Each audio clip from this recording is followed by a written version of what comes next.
नमस्ते दोस्तों।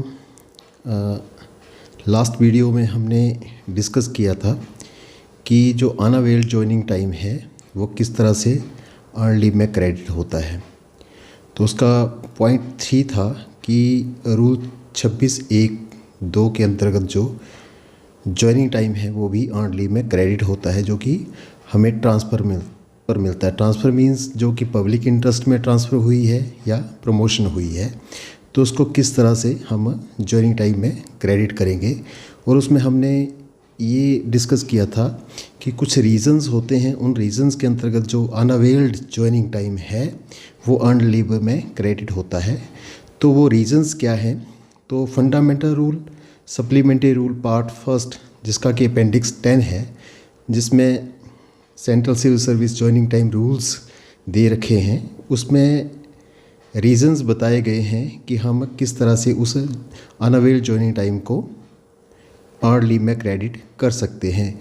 तो जॉइनिंग टाइम रूल्स का रूल 6(1) ये कहता है कि अनअवेल्ड जॉइनिंग टाइम जो है, जो कि 2 कंडीशंस के आधार पर अगर अवेल नहीं किया गया है तो वो जो है वो जॉइनिंग टाइम में क्रेडिट होता है।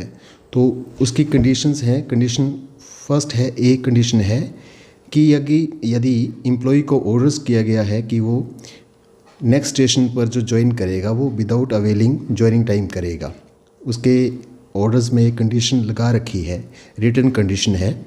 और रीज़न बी है कि वो नए स्थान पर जो है, जहाँ पर उसको ट्रांसफ़र किया गया है, वहाँ पर वो अकेला ही ज्वाइन करने जाता है और अपने परिवार को जो है वो बाद में लेकर जाता है। Proceeds alone to new station and takes his family later within the permissible time to claim the TA।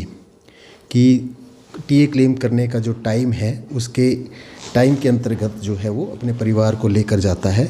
तो उस स्थिति में केवल इन 2 परिस्थितियों में ही उसका जॉइनिंग टाइम जो है वो अर्न लीव में क्रेडिट होगा। लेकिन उसके साथ साथ कंडीशन ये है कि जॉइनिंग टाइम क्रेडिट होगा कितना अर्न लीव में। तो जॉइनिंग टाइम जो क्रेडिट होगा अर्न लीव में, तो जो बैलेंस है EL का और साथ में जो अनअवेल्ड जॉइनिंग टाइम है उसको टुगेदर जब करेंगे, प्लस जब करेंगे, तो वो 300 डेज से एक्सीड नहीं करना चाहिए। फॉर एग्ज़ाम्पल, कोई एम्प्लॉय है, उसने जॉइनिंग टाइम जो है वो कुछ काट लिया है और 3 डेज उसके जो है वो बैलेंस जॉइनिंग टाइम है, और उसका जो EL का जो बैलेंस है वो 295 दिन है। तो उसके जो क्रेडिट जो उसको मिलेगा वो 3 दिन का मिलेगा, और उसके क्रेडिट जो उसका अर्न लीव जो बैलेंस होगा वो 298 हो जाएगा। परंतु यदि दूसरी कंडीशन में कि उसके 4 दिन जॉइनिंग टाइम है अनअवेल्ड और उसका जो अर्न लीव का बैलेंस जो है वो 299 है, तो जब उसको क्रेडिट जो मिलेगा केवल 1 दिन का मिलेगा, यानी 299 + 1 300 हो जाएगा। मीन्स उसको 1 दिन का क्रेडिट ही मिलेगा और 3 डेज जो हैं उसके इलेप्स हो जाएंगे।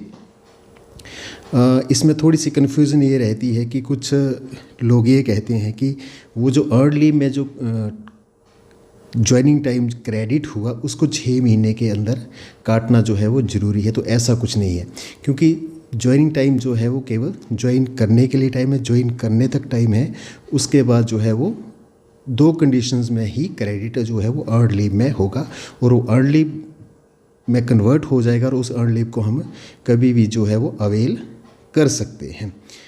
तो इस तरह से जॉइनिंग टाइम जो है, अनअवेल्ड जॉइनिंग टाइम जो है वो अर्न लीव में क्रेडिट होता है। जॉइनिंग टाइम कैसे मिलता है, किस तरह से मिलता है, कितना मिलता है, इसको हम जॉइनिंग टाइम वाले वीडियो में डिस्कस करेंगे।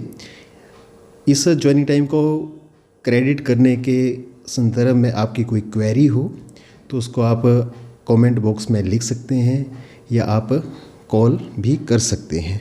धन्यवाद।